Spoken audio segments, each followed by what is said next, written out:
Mollywood ಬಳಿಕ ಸ್ಯಾಂಡಲ್ವುಡ್ನಲ್ಲೂ ಕೂಡ ಸಂಚಲನ. ಮಾಲಿವುಡ್ ಬಳಿಕ ಸ್ಯಾಂಡಲ್ವುಡ್ನಲ್ಲೂ ಕೂಡ ಇದೀಗ ಸಂಚಲನ. ಸ್ಯಾಂಡಲ್ವುಡ್ ನಟ ನಟಿಯರಿಂದಲೇ ಸರ್ಕಾರಕ್ಕೆ ಪತ್ರ. ಹೇಮಾ ಕಮಿಟಿ ಮಾದರಿಯಲ್ಲಿ ತನಿಖೆಗೆ ಸ್ಟಾರ್ಸ್ ಮನವಿಯನ್ನ ಮಾಡಿಕೊಂಡಿದ್ದಾರೆ. ಸಿಎಂ ಸಿದ್ದರಾಮಯ್ಯನವರಿಗೆ ಪತ್ರವನ್ನ ಬರೆದ ಫೈರ್ ಸಂಘಟನೆ. ಕವಿತಾ ಲಂಕೇಶ್, ನಟ ಸುದೀಪ್, ಚೇತನ್ ಅಹಿಂಸಾ, ಕಿಶೋರ್, ನಟಿ ರಮ್ಯಾ, ಐಂದ್ರಿತಾರೆ, ಶ್ರುತಿ ಹರಿಹರನ್, ಪೂಜಾ ಗಾಂಧಿ, ಆಶಿಕಾ ರಂಗನಾಥ್, ಶಾನ್ವಿ ಮನವಿಯನ್ನ ಮಾಡಿಕೊಂಡಿದ್ದಾರೆ. ಈ ಬಗ್ಗೆ ಮಾತನಾಡೋಕೆ ನಟಿ ಮಾನ್ವಿತಾ ನಮ್ಮ ಜೊತೆಗೆ ದೂರವಾಣಿ ಸಂಪರ್ಕದಲ್ಲಿದ್ದಾರೆ. ಮಾನ್ವಿತಾ, ಇದೀಗ ಫೈರ್ ಸಂಘಟನೆಯಿಂದ ಸರ್ಕಾರಕ್ಕೆ ಪತ್ರ ಹೋಗಿದೆ, ಮನವಿ ಪತ್ರ. ಒಂದು ಸಮಿತಿಯನ್ನ ರಚನೆ ಮಾಡಿ ಹೆಣ್ಮಕ್ಳ ಮೇಲೆ ಆಗುವಂತಹ ದೌರ್ಜನ್ಯವನ್ನ ತಡೆಯುವ ನಿಟ್ಟಿನಲ್ಲಿ ಆ ಸಮಿತಿ ಪ್ರಮುಖ ಪಾತ್ರವನ್ನು ವಹಿಸುತ್ತೆ ಅಂತ ಕೇಳ್ಕೊಂಡಿದ್ದಾರೆ. ತಾವೇನ್ ಹೇಳ್ತೀರಿ? ನಮಸ್ತೆ ಮೇಡಮ್. ಸೊ ಮೊದಲನೇದಾಗಿ ಏನಪ್ಪಾ ಅಂತ ಹೇಳಿದ್ರೆ, ನೀವು ಆ ಸಬ್ಜೆಕ್ಟ್ ಅಲ್ಲೇ ನೋಡ್ಬೋದು, ಅದು ಏನ್ ಲೆಟರ್ ಹೆಡ್ ಅಲ್ಲಿ ಇದೆ. ಸೊ ಅವ್ರು ರಿಕ್ವೆಸ್ಟ್ ಮಾಡ್ತಾ ಇರೋದೇನಪ್ಪಾ ಅಂತ ಹೇಳಿದ್ರೆ, ಒಬ್ರು retired judge to study and report on the issues face by women including sexual harassment in the Kannada film industry ಅನ್ನೋ ತರ ತಿಳಿದಿದೆ. ಸೊ ಯಾರಾದ್ರೂ ಒಬ್ರು ತುಂಬಾ ಸೆನ್ಸಿಬಲ್ ಆಗಿರುವಂತಹ ರಿಟೈರ್ಡ್ ಜಡ್ಜ್ ಈ ತರದ್ದು ಒಂದು ಕಮಿಟಿಗೆ ನಮ್ಗೆ ಒಂದು ಸೇರ್ಪಡೆಯಾದ್ರೆ ಎಷ್ಟೋ ವಿಚಾರಗಳು ಸಾಲ್ವ್ ಮಾಡೋದ್ರಲ್ಲಿ, ಸಿಸ್ಟಮ್ಯಾಟಿಕ್ ಆಗಿ ಸಾಲ್ವ್ ಮಾಡೋದ್ರಲ್ಲಿ ಹೆಲ್ಪ್ ಆಗುತ್ತೆ ಅನ್ನೋ ತರದಲ್ಲಿ. ಅಂದ್ರೆ ನಿಮ್ಗೆ ಗೊತ್ತಿರ್ಬೋದು, ಈಗ inside the industry, outside the industry, ಅದು ಅಂದ್ರೆ ಈ ತರ ಪ್ರಾಬ್ಲಮ್ಗಳು ಬಹಳಷ್ಟು ಕಾಮನ್. ನೀವು ರೀಸೆಂಟ್ಲಿ ನೋಡಿರೋ ಹಾಗೆ ಮೆಡಿಕಲ್, ಈಗ ನಮ್ಮ ಇಂಡಸ್ಟ್ರಿ ಅಂತಲ್ಲ, ಎಲ್ಲಾ ಇಂಡಸ್ಟ್ರಿನಲ್ಲೂ ನಮ್ಮ ಪರಿಸರದಲ್ಲೂ ತುಂಬಾ ಕಾಮನ್ ಆಗಿ ಹೋಗ್ಬಿಟ್ಟಿದೆ. ಸೊ ಇವತ್ತು ಐ ಥಿಂಕ್ ಒಂದು ಬಾಲಿವುಡ್ ನಟಿ ಕೂಡ ಅವರ ಟ್ವೀಟರ್ ಅಲ್ಲಿ ಮತ್ತೆ ಅವರ ಇನ್ಸ್ಟಾ ಪೋಸ್ಟ್ ಅಲ್ಲಿ ಹಾಕಿದ್ರು, ಒಂದು 15 ವರ್ಷದ ಹುಡುಗ ಅವರು ಪ್ಯಾಪ್ರಾಜಿ ಜೊತೆ ಕಾಣಿಸ್ಕೊಳ್ತಾ ಇರ್ಬೇಕಾದ್ರೆ ತುಂಬಾ ಒಂದು ಸ್ಲೀಸಿಯಾಗಿ ಕಾಮೆಂಟ್ ಮಾಡಿದಾನೆ ಅನ್ನೋ ತರದಲ್ಲಿ. ಸೊ ಅಂದ್ರೆ ಒಂದು ಟೀನೇಜರ್ ಮನಸ್ಥಿತಿಗಳು ಯಾವ ಮಟ್ಟಕ್ಕೆ ಹೋಗ್ತಾ ಇದೆ ಈಗಿನ ಇದ್ರಲ್ಲಿ, ಅಂದ್ರೆ ನಮ್ ಎಕ್ಸ್ಪೋಜರ್ ಕೂಡ ಹಾಗೆ ಇದೆ. ಅಂದ್ರೆ ನಾವ್ ಯಾರನ್ನು ಬ್ಲೇಮ್ ಮಾಡಕ್ ಆಗಲ್ಲ ಇಲ್ಲಿ. ಸೊ ಎಕ್ಸ್ಪೋಜರ್ ಹಾಗಿದೆ. ಅದಾದ್ಮೇಲೆ ನಾವ್ ಯಾವ ತರ ನಮ್ಮನ್ನ ನಾವು ಈಗ ನಾವ್ ಬೇರೆಯವ್ರಿಗೆ ಮಾರಲ್ ಪೊಲೀಸಿಂಗ್ ಮಾಡೋಕ್ಕಿಂತ ನಮ್ಮನ್ನ ನಾವ್ ಯಾವ ತರ ಮಾರಲ್ ಪೊಲೀಸಿಂಗ್ ಮಾಡ್ಕೋತೀವಿ ಅಂತ, ಇರ್ರೆಸ್ಪೆಕ್ಟಿವ್ ಆಫ್ ದ ಜೆಂಡರ್. ಅದೊಂದು.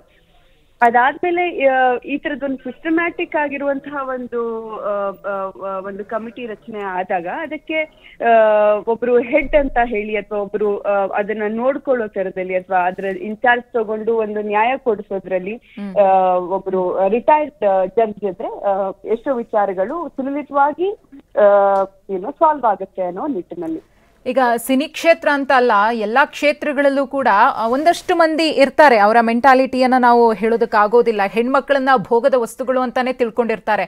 ಅಂಥವರಿಗೆ ಇದೊಂದು ರೀತಿಯ ಭಯ ಹುಟ್ಟಿಸುತ್ತೆ ಅಂತೀರಾ? ಹುಟ್ಟಿಸ್ಲೇಬೇಕು ಮೇಡಮ್. ಯಾಕಂತ ಹೇಳಿದ್ರೆ ಅಂದ್ರೆ ಇನಫ್ ಇಸ್ ಇನಫ್ ಅನ್ನೋ ಒಂದು ಸ್ಥಿತಿಗೆ ಎಲ್ರೂ ಬಂದಿದ್ದಾರೆ.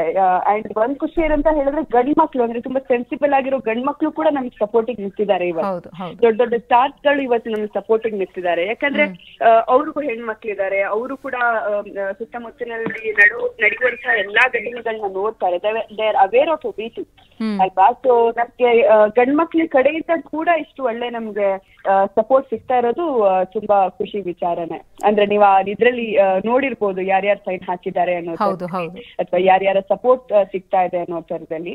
ಸೊ ಖಂಡಿತವಾಗ್ಲೂ ಇದೊಂದು ಒಳ್ಳೆ ನಿಟ್ಟಿನಲ್ಲೇ ಆಗ್ತಿರುವಂತ ಒಂದು ಪ್ರೋಗ್ರಾಮ್ ಅಂತ ಹೇಳ್ಬೋದು. ಎಸ್.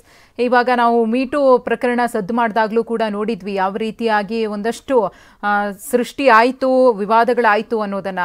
ಆ ಮೀಟು ಆದ್ಮೇಲೆ ನಿಮ್ಗೆ ಅಂತಹ ಕೇಸ್ಗಳು ಚಿತ್ರರಂಗದಲ್ಲಿ ಕಮ್ಮಿ ಆಯ್ತು ಅಂತ ಅನ್ನಿಸ್ತಾ, ಅಥವಾ ಇನ್ನೂ ಕೂಡ ಅದೇ ರೀತಿಯಾಗಿ ಮುಂದುವರಿತಾ ಇದೆ ಅಂತ ಫೀಲ್ ಆಗ್ತಾ ಇದೆಯಾ ಮಾನ್ವಿತಾ ಅವರೇ? ತಾವು ಆ ಒಂದು ವ್ಯಾಪ್ತಿಯಲ್ಲಿ ಇರೋದ್ರಿಂದ ಕೇಳ್ತಾ ಇದ್ದೀನಿ.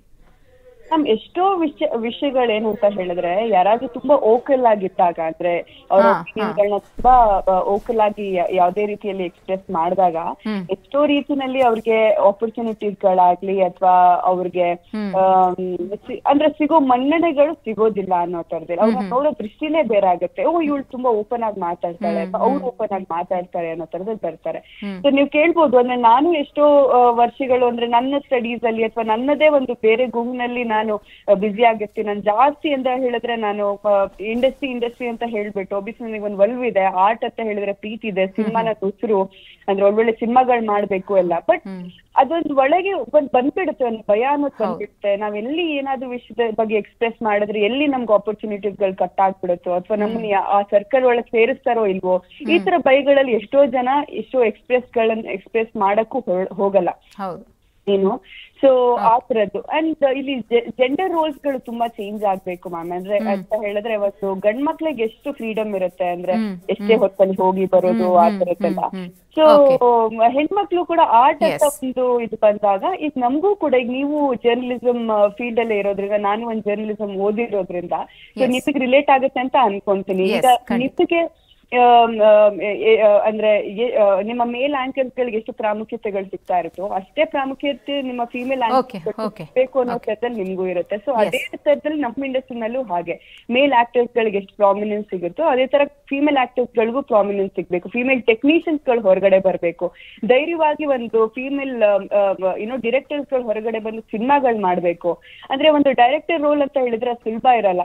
ಅಂದ್ರೆ ರೆಕ್ಕಿಗೆ ಹೋಗ್ಬೇಕಾಗುತ್ತೆ, ಎಷ್ಟೋ ನಿದ್ದೆ ಕಳ್ಕೊಂಡು ಕೆಲ್ಸಗಳು ಮಾಡ್ಬೇಕಾಗತ್ತೆ, ಅದಾದ್ಮೇಲೆ ಏನೋ ಟೈಮಿಂಗ್ಸ್ ಅನ್ನೋ ತರದಲ್ಲ, ಅದೆಲ್ಲದಕ್ಕೂ ಕೂಡ ಈ ಒಂದು ಸಮಿತಿ ರಚನೆ ಆದ್ರೆ ಅನುಕೂಲ ಆಗುತ್ತೆ ಅನ್ನೋದು ತಮ್ಮ ಅಭಿಪ್ರಾಯ. ಧನ್ಯವಾದ. ಕೆಲಸ ಮಾಡಬಹುದು. ಓಕೆ, ಧನ್ಯವಾದ ಮಾನ್ವಿತಾ ಅವರೇ TV9 ಜೊತೆ ಮಾತನಾಡಿದ್ದಕ್ಕೆ. ಇನ್ನು ನಟ ಚೇತನ್ ಕೂಡ ಮಾತನಾಡಿದ್ರು, ಈ ಬಗ್ಗೆ ಏನ್ ಹೇಳಿದ್ರು ನೋಡೋಣ. ನಮಗೆ ಎಲ್ಲರಿಗೂ ಗೊತ್ತಿದೆ, ಇದು ಎಲ್ಲ ಕ್ಷೇತ್ರದಲ್ಲೂ ಲೈಂಗಿಕ ಕಿರುಕುಳ ಇದೆ. ಆದರೆ ಸಿನಿಮಾ ರಂಗದಲ್ಲಿ ಲೈಂಗಿಕ ಕಿರುಕುಳ ಇನ್ನೂ ಭೀಕರವಾಗಿದೆ. ಯಾಕೆ ಭೀಕರವಾಗಿದೆ ಅಂದರೆ, ಸಿನಿಮಾ ರಂಗದಲ್ಲಿ ನಿಮಗೆ ಒಂದು ಆಫೀಸ್ ಎನ್ವೈರ್ಮೆಂಟ್ ಇರಲ್ಲ. ಆಫೀಸ್ ಎನ್ವೈರ್ಮೆಂಟ್ ಇದ್ದಾಗ ನೀವು ಒಂದು ಕ್ಯಾಮ್ರಾ ಹಾಕ್ಬೋದು, ಒಂದು ICC ಹಾಕ್ಬೋದು, ಒಂದು ಟೈಮಿಂಗ್ಸ್ ಇರುತ್ತೆ. ನಿಮಗೆ ಒಂದು 30-40% ಹುಡುಗಿ ಹೆಂಗಸರು, ಒಂದು 50-60% ಗಂಡಸರು, ಏನೋ ಒಂದು ಡಿವಿಷನ್ ಇರುತ್ತೆ. ಸಿನಿಮಾ ರಂಗದಲ್ಲಿ ಏನಾಗುತ್ತೆ ಅಂದರೆ 1 ತಿಂಗಳು 2 ತಿಂಗಳು 3 ತಿಂಗಳಲ್ಲಿ ಒಂದೊಂದು ಹೊಸ ಟೀಮ್ಗಳು ಇರ್ತವೆ. ಮತ್ತು ಏನಾಗುತ್ತೆ ಅಂದರೆ ನಿಮಗೆ 50-100 ಜನ ಗಂಡಸಿದೆ, ಒಬ್ಬರು ಇಬ್ಬರು ಹೆಂಗಸಿರ್ತಾರೆ. ಎಲ್ಲೆಲ್ಲೋ ದೂರದಲ್ಲಿ ರಾತ್ರಿ ಹೊತ್ತೆಲ್ಲ ಶೂಟ್ ಮಾಡ್ತಾ ಇದ್ದೀವಿ. ನಮಗೆ ಬೇರೆ ಬೇರೆ ಅನ್ರೆಗ್ಯುಲೇಟೆಡ್ ಇರುತ್ತೆ. ಮಹಿಳೆಯರಿಗೆ ಟಾಯ್ಲೆಟ್ ಫೆಸಿಲಿಟೀಸು, ಮಹಿಳೆಯರಿಗೆ ಡ್ರೆಸ್ಸಿಂಗ್ ಇದು ಯಾವುದು ಸಿಗಲ್ಲ. ಸೊ ಈ ಕಾರಣಕ್ಕೆ ಅನೇಕ ಮತ್ತೆ ಎಷ್ಟೋ ಒಂದು 18, 20, 22, 23 ಈ ಥರ ಚಿಕ್ಕ ವಯಸ್ಸಿನ ಹೆಂಗಸರು ಅದಕ್ಕೆ ಸೇರ್ಕೊತಾರೆ. ಮತ್ತು ಭಾಳ ಒಂದು ದುಡ್ಡಿರೋರು, ಲಿಂಕ್ ಇರೋರು, ಎಷ್ಟೋ ಒಂದು ಪ್ರಶ್ನಾರ್ಹ ಮಾಡ್ಕೊಂಡು ಕೆಲಸ ಮಾಡಿರೋ ಗಂಡಸರು. ಅಲ್ಲೇನು ನಿಮಗೆ ಡಿಗ್ರಿ ಇರಬೇಕು ಅಂತ ಏನಿಲ್ಲ, ನೀವು ಕಾರಣಾಂತರಗಳಿಂದ ಸೇರ್ಕೋಬೋದು. ಸೊ ಆ ಕಾರಣಕ್ಕೆ ಅಂಥವರು ಸೇರಿಕೊಂಡು ಗಂಡಸರು ಇದ್ದಾಗ, ಒಂದು ವ್ಯವಸ್ಥಿತ ಶಕ್ತಿಗಳಿದ್ದಾಗ ಇದರಲ್ಲಿ ಭಾಳ ಒಂದು ಆಗಬಾರದು ನಡೆಯುತ್ತೆ. ಸೊ ನಮಗೆ ಆ ಕಾರಣಕ್ಕೆ ನಾವು ಇದರಲ್ಲಿ ಯಾರಾದರೂ ಲೈಂಗಿಕ ದೌರ್ಜನ್ಯ, ಇಡೀ ರಾಜ್ಯದಲ್ಲಿ ದೇಶದ ಲೈಂಗಿಕ ದೌರ್ಜನ್ಯ ವಿರುದ್ಧ ಯಾರಾದರೂ ಗಟ್ಟಿ ಧ್ವನಿ ಇರಬೇಕು ಅಂದರೆ ಅದು ಮುಖ್ಯವಾಗಿ ನಮ್ಮ ಸಿನಿಮಾ ರಂಗಗಳಿಂದ ಬರಬೇಕು. ಯಾಕಂದರೆ ಸಿನಿಮಾ ರಂಗದಲ್ಲಿ ಇದು ಭಾಳ, ನಾನು ಹೇಳೋದನ್ನೆಲ್ಲ ಭಾಳ ಭೀಕರವಾಗಿದೆ. ಆ್ಯಂಡ್ ಅದು ಇವಾಗ ಎಲ್ಲ ಕಡೆ ಆಗ್ತಾಯಿದೆ. ನೀವು ಹೇಳಿದರೆ ತೆಲುಗುನಲ್ಲಿ, ತಮಿಳಿನಲ್ಲಿ ಆಚೆ ಬರ್ತಾ ಇದ್ದಾರೆ. ಕನ್ನಡದಲ್ಲಿ ನಾವೆಲ್ಲ ಗಟ್ಟಿಯಾಗಿ ನಿಂತು 153 ಜನ ಒಂದು ಇದೆಲ್ಲ ಆಗಬೇಕು ಅಂತ ಒತ್ತಡ ಹಾಕ್ತಾಯಿದ್ದೀವಿ. ಮತ್ತು ಕೇರಳದಲ್ಲೂ ಅವರೆಲ್ಲ ಮಾದರಿ ಕೆಲಸ ಮಾಡಿದ್ದಾರೆ. ಸೊ ಇದರಿಂದ ನಮ್ಗೆ ಬದಲಾವಣೆ ಸಾಧ್ಯ ಇದೆ ಅಂತ ನಮ್ಗೆ ನಂಬಿಕೆ ಇದೆ. ಆ್ಯಂಡ್ ನಾವು ಒತ್ತಡ ಹಾಕಿ ಇದನ್ನು ಮಾಡಿಸೋದು ನಮ್ಮ ಇವತ್ತು ನಾಳೆ ಆಗದಿದ್ರು ಎಷ್ಟು ಬೇಗ ಆಗುತ್ತೋ ಅಷ್ಟು ನಾವು ಪ್ರಯತ್ನ ಪಡ್ತೇವೆ.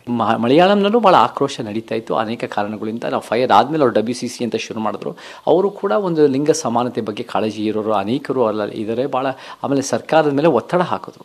ಆ ಸರ್ಕಾರ ಒತ್ತಡ ಹಾಕಿದ ಮೇಲೆ ಆ ಸರ್ಕಾರ, ಕೇರಳ ಸರ್ಕಾರ, ಪಿನರಾಯಿ ವಿಜಯನ್ ಸರ್ಕಾರ, ಅವರಿಗೆ ಎಲ್ಲ ಒಂದು ಕಡೆ ಲಿಂಗ ನ್ಯಾಯ, ಅವ್ರು ಬೇರೆ ಯೋಜನೆಗಳು ನೋಡಿದ್ದೀವಿ, ಎಷ್ಟೋ ಒಂದು ಲಿಂಗ ಸಮಾನತೆ ಬಗ್ಗೆ ಯೋಜನೆಗಳು ತಂದಿದ್ದಾರೆ ಮುಂಚೆಯಿಂದ. ಅವರ ಒಂದು ಕಾಳಜಿಯಿಂದ ಒಂದು ಹೇಮಾ ಕಮಿಟಿ, ಒಂದು ನಿವೃತ್ತಿ ನ್ಯಾಯಾಧೀಶ